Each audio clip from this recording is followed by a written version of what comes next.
My husband has a longtime friend, let's call her Anne, from his school days.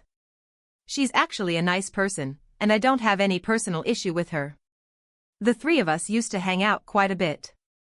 Recently, my husband and I argued about me forgetting to turn off the stove knob. We had just moved into a new place, and somehow I forgot a few times. I understand that it's serious, and I genuinely made an effort to be more careful. But during the argument, my husband panicked and called Anne to vent. I could literally hear him inviting her to come stay at our house, which we both pay for, while he was away for a week. He also told her to take a set of keys and check that everything was turned off. At one point, I heard her ask, "Is she mentally disturbed? Why does she forget it?" I let that slide at the time, assuming it was just him venting to a friend. Later, I told him it wasn't right to bring our private arguments to a third person. Instead of understanding, he got defensive and said if I hadn't been so irresponsible, he wouldn't have called her. Then he added that he trusted her more than me. That really stuck with me. The week he was away, I got sick for most of it.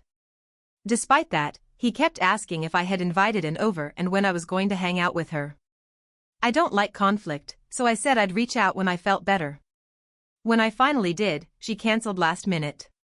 After all of this, I told my husband that Anne is not welcome in our house anymore. He's free to continue his friendship with her, just not in our shared space. This became a bigger issue because she was visiting with her boyfriend and it mattered to him. Then his mother got involved. She always does. Her take was that I should have brought this up at a better time, not during another argument. As part of resolving things, I was expected to stop talking to one of my own friends because she had yelled at my husband when he was complaining about me.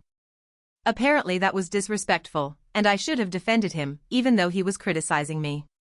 Even though I gave him the grace to stay in touch with Anne, the return from him and his mother was that I'm not allowed to reach out to my own friend. That honestly sucks, even though I know I'm a free woman. I don't have a lot of friends, and I keep the ones I love very close. So now I'm wondering, am I the bad guy for setting that boundary about and not being welcome in our home? Edit, I've forgotten to turn off the stove 2 times. Thank you for the comments asking me to check myself medically, but I'm so used to gas burners, and an electric cooktop was a big change for me. It is not my first stove with knobs, but the placement of the knobs are very different from the ones I've been used to. I even installed a camera on top of the stove to make sure I can check it when I'm away.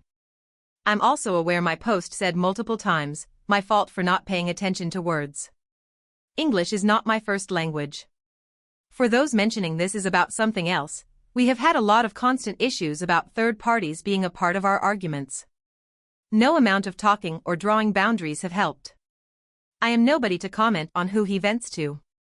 My problem is that these people are dragged into our conversations, to mediate or offer opinion.